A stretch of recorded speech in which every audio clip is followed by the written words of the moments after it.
नमस्कार दोस्तों, आप सभी का स्वागत है आपके अपने YouTube चैनल सनातन ज्ञान मंथन में। हमारे चैनल से जुड़ने व बने रहने के लिए धन्यवाद। आप सभी के सहयोग व मार्गदर्शन से मैं हिंदू धर्म की सभी कथाएं व रोचक जानकारी आप सभी के लिए लेकर प्रस्तुत हूँ। दोस्तों, आज मैं आप सभी के लिए निर्जला एकादशी की कथा को लेकर आई हूँ। यह एकादशी ज्येष्ठ मास के शुक्ल पक्ष को मानी जाती है। इस दिन निराहार और निर्जल रहकर व्रत करना पड़ता है, इसलिए इसे निर्जला एकादशी कहते हैं। यह व्रत सर्व कामना की पूर्ति के लिए किया जाता है। तो बिना किसी देरी के शुरू करते हैं हमारी आज की इस कथा को। भीमसेन व्यास जी से कहते हैं कि हे पितामह, भ्राता युधिष्ठिर, माता कुंती, द्रौपदी, अर्जुन, नकुल और सहदेव आदि सब एकादशी का व्रत करने को कहते हैं। परंतु महाराज, मैं उनसे कहता हूँ कि भाई, मैं भगवान की शक्ति पूजा आदि तो कर सकता हूँ, दान भी दे सकता हूँ, परंतु भोजन के बिना नहीं रह सकता। इस पर व्यास जी कहने लगे कि हे भीमसेन, यदि तुम नरक को बुरा और स्वर्ग को अच्छा समझते हो तो प्रति मास की दोनों एकादशियों को अन्न मत खाया करो। भीम कहने लगे कि हे पितामह, मैं तो पहले ही कह चुका हूँ कि मैं भूख सहन नहीं कर सकता। यदि वर्ष भर में कोई एक ही व्रत हो तो वह मैं रख सकता हूँ, क्योंकि मेरे पेट में वृक नामक अग्नि है जो भोजन के बिना रह ही नहीं पाती। भोजन करने से वह शांत रहती है, इसलिए पूरा उपवास तो क्या, एक समय भी बिना भोजन किए रहना कठिन होता है मेरे लिए। अतः आप मुझे कोई ऐसा व्रत बताइए जो वर्ष में केवल एक बार ही करना पड़े और मुझे स्वर्ग की प्राप्ति हो जाए। श्री व्यास जी कहने लगे कि हे पुत्र, बड़े बड़े ऋषियों ने बहुत शास्त्र आदि बनाए हैं, जिनसे बिना धन के थोड़े परिश्रम से ही स्वर्ग की प्राप्ति हो सकती है। इसी प्रकार शास्त्रों में दोनों पक्षों की एकादशी का व्रत मुक्ति के लिए रखा जाता है। व्यास जी के वचन सुनकर भीमसेन नरक में जाने के नाम से भयभीत हो गए और कांप कर कहने लगे कि अब मैं क्या करूं? मास में 2 व्रत तो मैं कर नहीं सकता। हाँ, वर्ष में एक व्रत करने का प्रयत्न अवश्य कर सकता हूँ। अतः वर्ष में एक दिन व्रत करने से यदि मेरी मुक्ति हो जाए तो ऐसा कोई व्रत बताइए। यह सुनकर व्यास जी कहने लगे कि हे वृषभ और मिथुन की संक्रांति के बीच ज्येष्ठ मास के शुक्ल पक्ष की जो एकादशी आती है उसका नाम निर्जला है। तुम उस एकादशी का व्रत करो।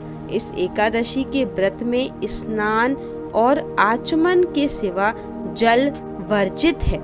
आचमन में 6 मासे से अधिक जल नहीं होना चाहिए, अन्यथा वह मद्यपान के सदृश हो जाता है। इस दिन भोजन नहीं करना चाहिए, क्योंकि भोजन करने से व्रत नष्ट हो जाता है। यदि एकादशी को सूर्य उदय से लेकर द्वादशी के सूर्य उदय तक जल ग्रहण ना करें तो उसे सारी एकादशियों के व्रत का फल प्राप्त होता है। द्वादशी को सूर्य उदय से पहले उठकर स्नान आदि करके ब्राह्मणों को दान आदि देना चाहिए। इसके पश्चात भूखे और सतरक्त ब्राह्मणों को भोजन कराकर फिर अपने आप को भोजन ग्रहण करवाना चाहिए। इसका फल पूरे एक वर्ष की संपूर्ण एकादशियों के बराबर होता है। व्यास जी कहने लगे कि हे भीमसेन, यह मुझको स्वयं भगवान ने बताया है। इस एकादशी का पुण्य समस्त तीर्थों और दानों से अधिक है। केवल एक दिन मनुष्य निर्जल रहने से पापों से मुक्त हो सकता है। जो मनुष्य निर्जला एकादशी का व्रत करते हैं उनकी मृत्यु के समय यमदूत आकर नहीं घेरते हैं, वरना भगवान के पार्षद उसे पुष्पक विमान में बिठाकर स्वर्ग की ओर ले जाते हुए दिखाई देते हैं। अंततः संसार में सबसे श्रेष्ठ निर्जला एकादशी का व्रत है, इसलिए यत्न के साथ इस व्रत को करना चाहिए। उस दिन ओम नमो भगवते वासुदेवाय मंत्र का उच्चारण करना चाहिए और गोदान करना चाहिए। इस प्रकार व्यास जी की आज्ञा अनुसार भीमसेन ने इस व्रत को किया। इसलिए इस एकादशी को भीमसेनी या पांडव एकादशी भी कहते हैं। निर्जला व्रत करने से पूर्व भगवान से प्रार्थना करें कि हे भगवान, आज मैं निर्जला व्रत करता हूँ, दूसरे दिन भोजन करूँगा। मैं इस व्रत को श्रद्धा पूर्वक करूँगा, अतः आपकी कृपा से मेरे सब पाप नष्ट हो जाएं। इस दिन जल से भरा हुआ एक घड़ा वस्त्र से ढककर स्वर्ण सहित दान करना चाहिए। जो मनुष्य इस व्रत को करते हैं उनको करोड़ों फल सोने के दान का फल भी प्राप्त होता है, और जो इस दिन यज्ञादि करते हैं उनका फल तो वर्णन ही नहीं किया जा सकता। इस एकादशी के व्रत से मनुष्य विष्णु लोक को प्राप्त होता है। जो मनुष्य इस दिन अन्न खाते हैं वे चांडाल के समान हैं, वे अंत में नरक में जाते हैं। जिसने निर्जला एकादशी का व्रत किया है वह चाहे ब्रह्म हत्यारा हो, मद्यपान करता हो, चोरी की हो या गुरु के साथ द्वेष किया हो, मगर इस व्रत के प्रभाव से स्वर्ग को जाता है।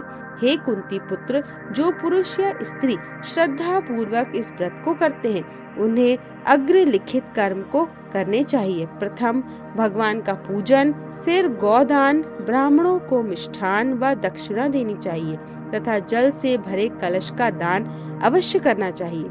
निर्जला के दिन अन्न, वस्त्र, जूती आदि का दान भी करना चाहिए। जो मनुष्य भक्ति पूर्वक इस कथा को पढ़ते या सुनते हैं उन्हें निश्चय ही स्वर्ग की प्राप्ति होती है। इसीलिए सभी मनुष्यों को इस एकादशी का व्रत करना चाहिए और कथा का श्रवण करना चाहिए। आज के लिए बस इतना ही दोस्तों, हम कल फिर मिलेंगे एक नई कथा व रोचक जानकारी के साथ। अगर आप सभी को हमारी ये वीडियो पसंद आई हो तो इसे लाइक करें और ज्यादा से ज्यादा लोगों के बीच में शेयर करें, और हमारे हिंदू धर्म से संबंधित कथा व रोचक जानकारी के लिए सब्सक्राइब करें हमारे YouTube चैनल सनातन ज्ञान मंथन को, और Facebook पर फॉलो करें हमारे पेज को। अब हमें दें इजाजत। धन्यवाद दोस्तों।